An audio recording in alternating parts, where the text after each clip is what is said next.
बिस्मिल्लाहिर्रहमानिर्रहीम। अस्सलाम वालेकुम व्यूअर्स, उम्मीद करती हूँ आप सब खैरियत से होंगे। आपको अपने चैनल में सीना में वेलकम करती हूँ। तो क्लास हम लोगों का class 9 math syntax book board chapter number 4 factorisation continue है, जिसकी आज हम एक्सरसाइज 4.8 का लास्ट क्वेश्चन नंबर 9 स्टार्ट करने जा रहे हैं। इससे पहले हम क्वेश्चन नंबर 8 तक कंप्लीट कर चुके हैं।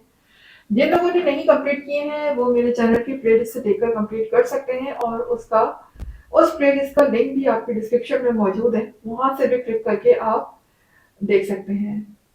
जितनी भी एक्सरसाइज हैं 4.1 से लेकर 4.8 तक सब उसमें तरतीब के साथ मौजूद है। आप किसी भी एक्सरसाइज को क्लिक करके वहां से कोई भी क्वेश्चन सॉल्व देख सकते हैं। तो क्लास आज हम स्टार्ट करने जा रहे हैं क्वेश्चन नंबर 9। जी, तो क्वेश्चन नंबर 9 भी बाकी पार्ट्स की तरह ही होगा जैसे कि हमने लास्ट क्वेश्चन किए हैं। यहाँ भी हम सबसे पहला काम ये करेंगे कि इसको px के इक्वल सपोज कर लेंगे।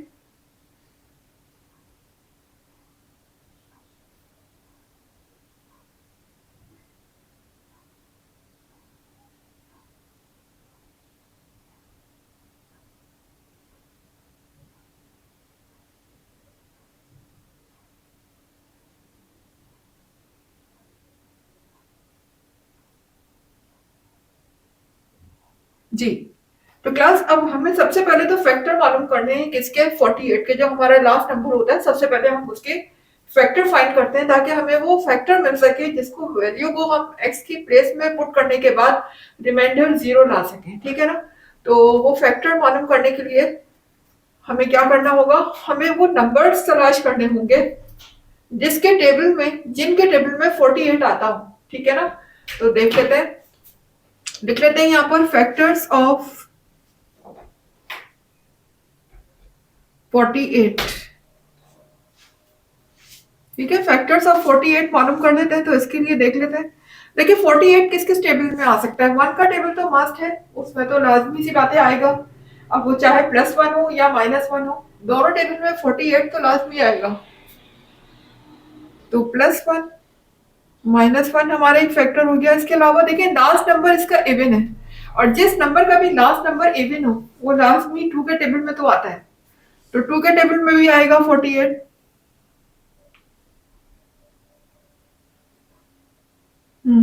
इसके अलावा क्या 3 के टेबल में आ सकता है 48? जी बिल्कुल, 3 के टेबल में भी 48 आता है। ठीक है ना। तो 3 का टेबल भी ले लेंगे हम।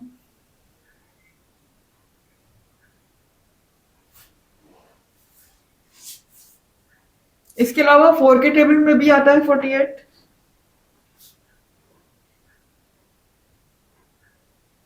5 के टेबल में 48 नहीं आता, अलबत्ता 6 के टेबल में 48 जी 6 के टेबल में 48 आता है। 6 8 सा 48 होता है। ठीक है।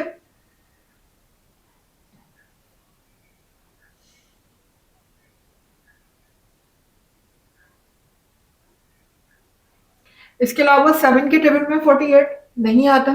ठीक है। और 8 के टेबल में आता है 48। जी बिल्कुल, 8 के टेबल में 48 आता है। 9 के टेबल में 48 नहीं आता। ठीक है। और 10 के टेबल में भी 48 नहीं आएगा, ना ही 11 के टेबल में आएगा। अलबत्ता 12 के टेबल में जरूर आएगा। 12 4 सा 48 होते हैं। ठीक है। तो ये 12 के टेबल में भी आता है। इसके अलावा 13 के टेबल में नहीं आता, ये 14 के टेबल में भी नहीं आएगा। 15 16 के टेबल में ये,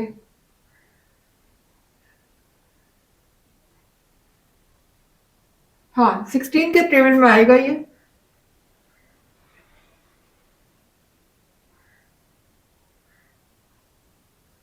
ठीक है। इसके अलावा ये बस अपने ही टेबल में आएगा 48।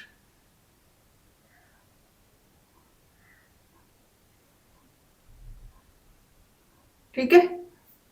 तो ये वो सारे नंबर हैं जिनके टेबल में जो है वो 48 आता है। ठीक है। तो अब इनमें हमें हर नंबर को बारी बारी x की प्लेस में रख के चेक करना होगा। जहां पर भी हमारा रिमाइंडर जीरो आ जाता है, पॉलिनोमियल ऑफ एक्स हमारा जीरो आ जाता है, तो वही उसका फैक्टर होगा, वही उससे कंप्लीटली डिवाइड हो जाएगा। तो देख लेते हैं। सबसे पहले अगर मैं वैल्यू वन रखूं, देखिए वन रखने का इसमें कोई फायदा इसलिए नहीं होगा कि यहाँ पर देख सकते हैं सारे ही जो हमारे साइन है वो प्लस के हैं। तो अगर मैं हर जगह प्लस वन रखूंगी तो वो क्या होगा, सारी वैल्यू ऐड हो जाएंगी, ऐड हो जाएंगी तो जीरो तो होगा ही नहीं है। जीरो कब होगा, जब तक कि मैं कोई माइनस वाली वैल्यू ना रखूं। तो यहाँ पर मैं प्लस वन की बजाय पहले रख लेते हैं माइनस वन। सपोज कर लेते हैं लेट एक्स की प्लेस में मैं क्या रखने जा रही हूँ, माइनस वन।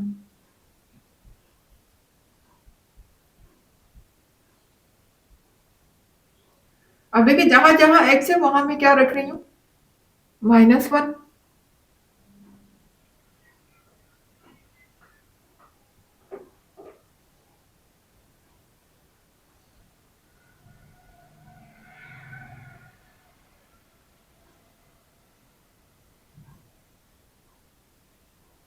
जी देख सकते हैं जहां जहां भी एक्स था वहां मैंने अपनी वैल्यू माइनस वन पुट कर दी है।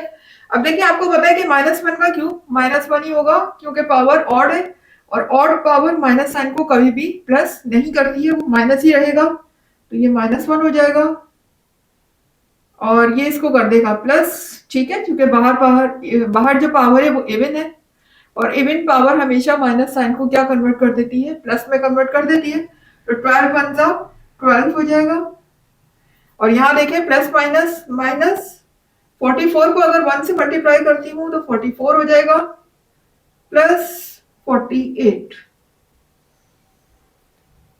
जी तो क्लास अब आप देख सकते हैं माइनस वालों को साथ रख लेते हैं, प्लस वालों को साथ रख लेते हैं। ये देखिए ये माइनस वन है और ये माइनस 44 है, ये साथ आ जाएंगे। प्लस वालों को साथ रखती हूँ,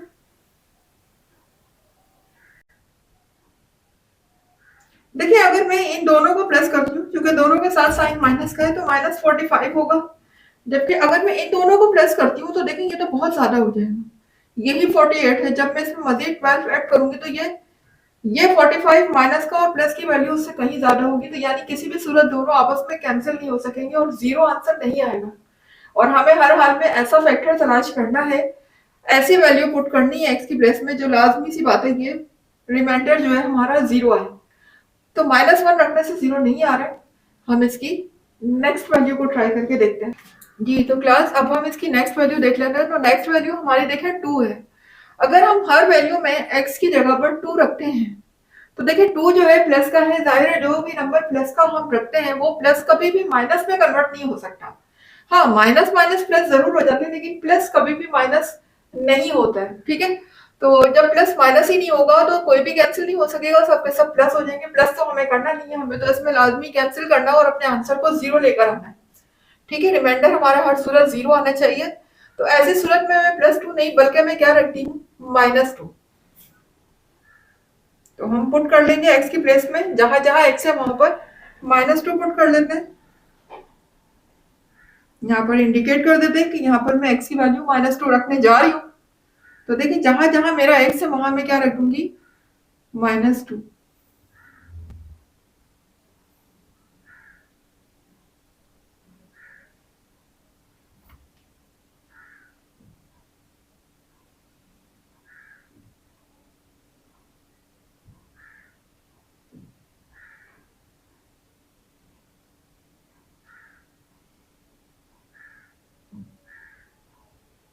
जी ये देख सकते हैं जहां जहां भी मेरे पास एक्स था वहां मैंने क्या पुट कर दिया है, माइनस टू पुट कर दिया है। अब मैं इसको सॉल्व कर लेती हूँ।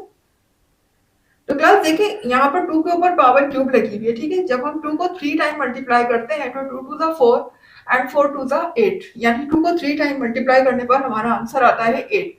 लेकिन माइनस साइन रिमूव नहीं होगी क्योंकि बाहर पावर जो है वो क्या है, ऑड है, और ऑड की सूरत में माइनस साइन रिमूव नहीं होती। ये बात आपको शुरू से बता रही हूँ। तो देखिएगा यहाँ पर हो जाएगा माइनस एट। इसी तरह से यहाँ देखें, यहाँ बाहर पावर जो है वो मेरी क्या है, इवन है, तो माइनस साइन रिमूव हो जाएगी। और टू को जब मैं टू टाइम मल्टीप्लाई करूंगी तो टू टू सा हो जाएगा फोर। ठीक है, और टू टू सा हो जाएगा फोर। और 12 को जब मैं 4 से मल्टीप्लाई करूंगी, चले डायरेक्ट नहीं करते, पहले कर लेते हैं इसको, ये हो जाएगा 4, ठीक है। उसके बाद प्लस माइनस माइनस हो जाएगा, और 44 को जब मैं 2 से मल्टीप्लाई करूंगी तो ये हो जाएगा 88, ठीक है।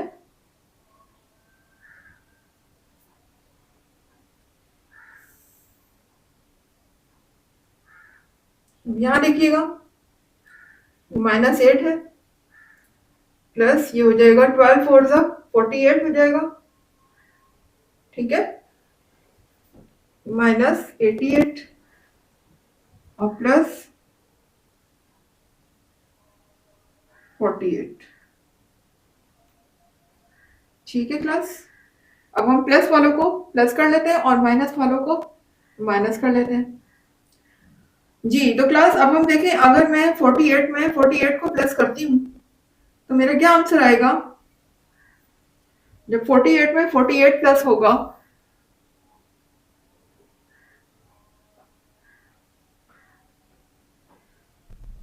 एट प्लस 8 मेरा हो जाएगा 16, 1 कैरी ऊपर, 4 प्लस 4 8, ये हो जाएगा 96, ठीक है ना।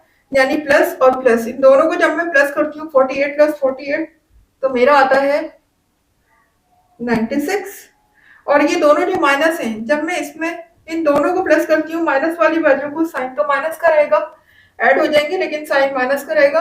88 में जब मैं 8 को प्लस करती हूँ, 8 प्लस 8 16, ये हो जाएगा -96। तो क्लास आप देख सकते हैं, देखें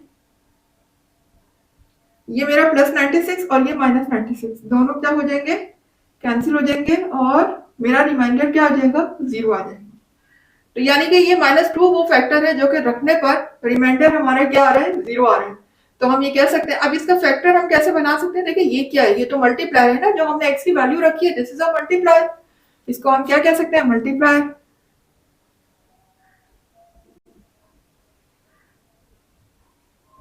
ठीक है। लेकिन इसको अगर मुझे फैक्टर बनाना है तो मैं -2 को x के पास लिया, तो ये क्या हो जाएगा, -2 इधर आने के बाद +2 हो जाएगा, तो x + 2 इसका फैक्टर हो जाएगा हमारे पॉलिनोमियल का, पॉलिनोमियल ऑफ x, ठीक है।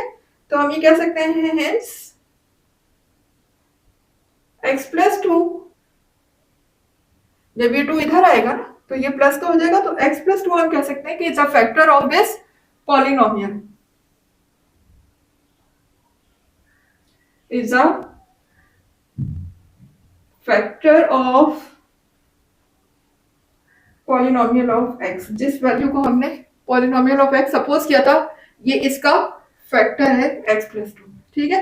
तो एक फैक्टर तो मुझे मिल चुका है अपने एक्सप्रेशन का, एक फैक्टर मिल चुका है जो कि हमारी अपनी सपोजिशन से आया, और बाकी के जो इसके फैक्टर्स है वो हम निकालेंगे सिंथेटिक डिवीजन से। तो आ जाते हैं सिंथेटिक डिवीजन की तरफ।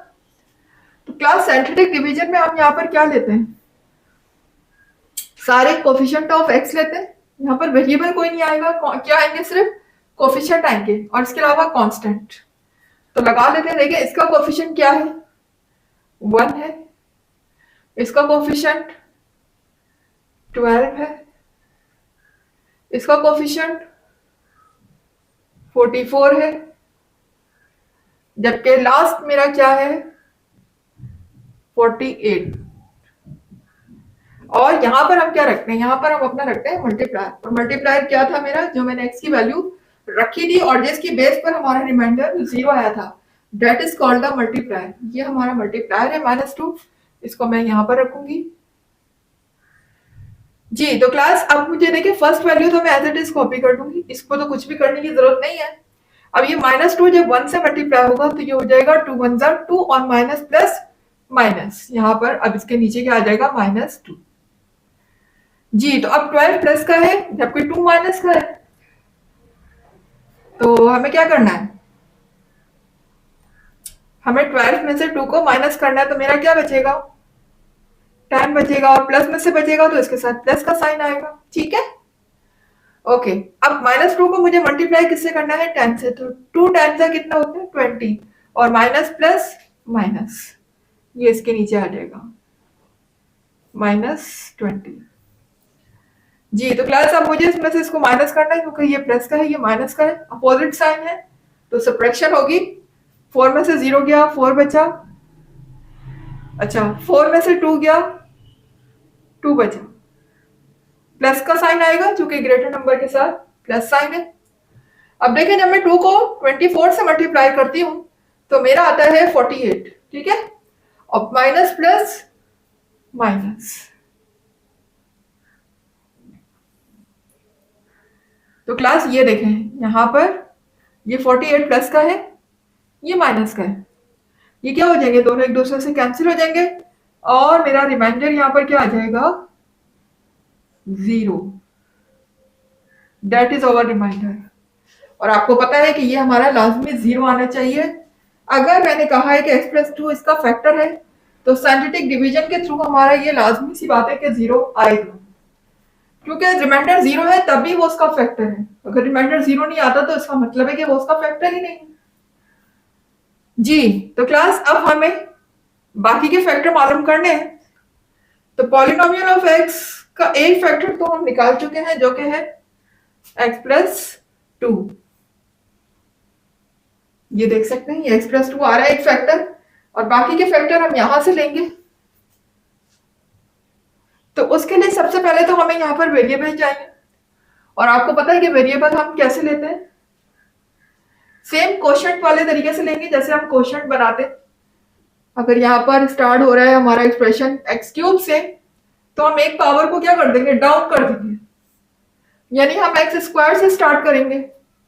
तो पहला वेरिएबल मेरा हो जाएगा x², उसके बाद x, और बस उसके बाद हम नहीं लेंगे क्योंकि x के बाद x से कम पावर हम ले ही नहीं सकते। अब ये जो नंबर मेरे यहाँ पर लिखे हुए क्या बन जाएंगे, x के कोफिशिएंट बन जाएंगे। तो पहला कोफिशिएंट 1 है, दूसरा कोफिशिएंट 10 है। अब देखिए इनके दरमियान कोई साइन नहीं है तो इसका मतलब प्लस का साइन, ठीक है, जबकि यहां भी प्लस का साइन होगा। ये 24, ठीक है क्लास।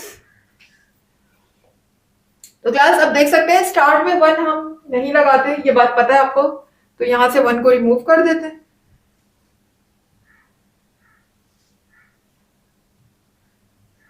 ये हो जाएगा x² प्लस 10x और प्लस 24। जी तो अब हमें बाकी के फैक्टर कैसे मिल सकते हैं अगर मैं मिडिल टर्म को ब्रेक कर दूं। और मिडिल टर्म को ब्रेक कैसे करते हैं, लास्ट जो मेरे पास टर्म है वो फर्स्ट वेरिएबल के कोफिशिएंट से पहले क्या होगी मल्टीप्लाई होगी। तो फर्स्ट वेरिएबल का कोफिशिएंट यहाँ पर क्या है 1 है, तो 24 को अगर मैं 1 से मल्टीप्लाई करती हूँ तो 24 ही होगा। अब बीच में मुझे ऐसे नंबर्स लाने हैं तो जिनको मल्टीप्लाई करने पर 24 आए और जिनको प्लस करने पर मुझे मिल जाए 10। प्लस ही करना होगा क्योंकि लास्ट नंबर से पहले वाला साइन प्लस है, जो कि क्या इंडिकेट कर रहा है, वो इंडिकेट कर रहा है कि हमें जो दो नंबर हम ब्रेक करने वाले हैं मिडिल टर्म के वो लाजमी आपस में ऐड होंगे, सब्ट्रैक्ट नहीं होंगे। इसलिए सब्ट्रैक्ट करने की मिस्टेक कभी भूल कर भी मत कर दीजिएगा, पूरा क्वेश्चन रॉन्ग हो जाएगा। याद रखिए प्लस या माइनस का फैसला हमेशा ये साइन करता है। इस साइन को देख लीजिए, उसके बाद डिसाइड कीजिए कि आपने उन दो नंबर को प्लस करना है या माइनस करना है। जी तो 24 के हम सबसे पहले बना लेते हैं यहाँ पर फैक्टर। 2 का टेबल यूज करूंगी, 2 1 2, 2 2 4, 2 6 12, 2 3 6, 3 1 3। तो क्लास हमें दो नंबर चाहिए, देख लेते हैं कैसे आएंगे दो नंबर। 2 2 4। जी अगर मैं एक नंबर यहाँ पर देखिए इन दोनों को मल्टीप्लाई करती हूँ और फिर मैं इन दोनों को मल्टीप्लाई करती हूँ, देखिए अगर मैं इन दो को मल्टीप्लाई करती हूँ तो मेरा हो जाता है 2 2 4, और अगर इन दो को मल्टीप्लाई करती हूँ तो 2 3 6।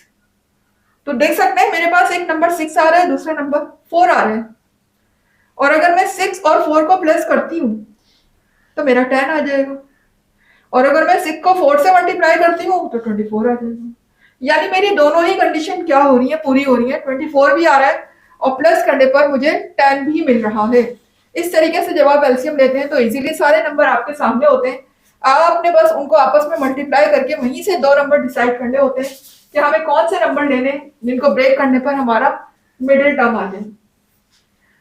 तो मेरे पास एक नंबर 6 है और दूसरा नंबर 4 है।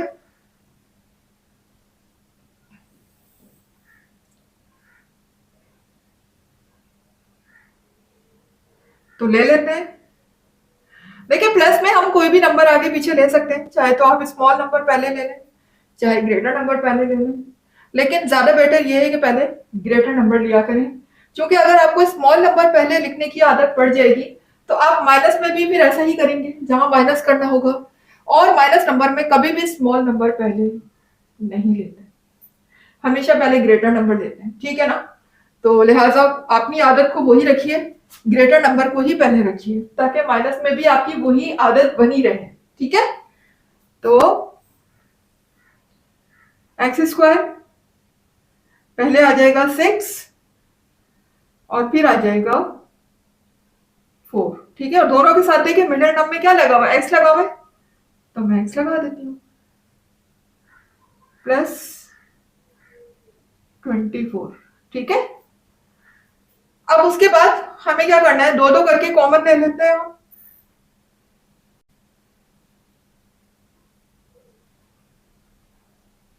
तो इन दोनों में से कॉमन क्या आएगा, एक्स कॉमन आ जाएगा, अंदर मेरा बचेगा एक्स प्लस 6, यहां पर क्या कॉमन आ रहा है, 4 कॉमन आएगा, क्योंकि 4 के टेबल में 4 और 24 दोनों आते हैं, तो मैं 4 कॉमन ले लूंगी। यहां से तो 4 बाहर आ चुका है, तो सिर्फ क्या रह गया, एक्स, और यहाँ 4 के टेबल को इतना पढ़ना है कि 24 आ जाए, तो 4 6 24, ठीक है।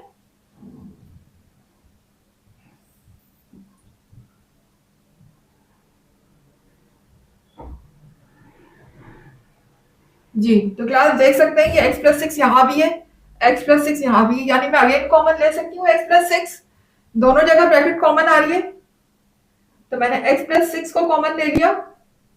अब रिमेनिंग मेरे पास क्या बचेगा, x, यहाँ पर ब्रैकेट बाहर आ चुकी है, जो चीज कॉमन आ जाती है वो दोबारा रिपीट नहीं होती है, बात पता है आपको।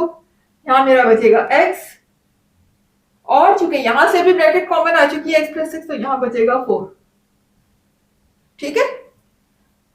अब हम इनको सीक्वेंस के हिसाब से खुद अरेंज कर लेते हैं, लेकिन अगर आप अरेंज नहीं भी करेंगे तो भी आपका आंसर रॉन्ग नहीं होगा, लेकिन आपकी बुक में चूंकि अरेंज है तो चले अरेंज कर लेते हैं, लेकिन उससे कोई फर्क नहीं पड़ता आंसर पे, ठीक है। तो इस बारे में परेशान होने की जरूरत नहीं है कि इसको आगे लिख दें उसको पीछे लिख दें, it doesn't matter, basic answer आप लोगों का आ चुका है।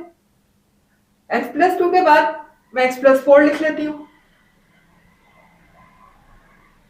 फिर लास्ट में x प्लस 6 लिख लेते हैं।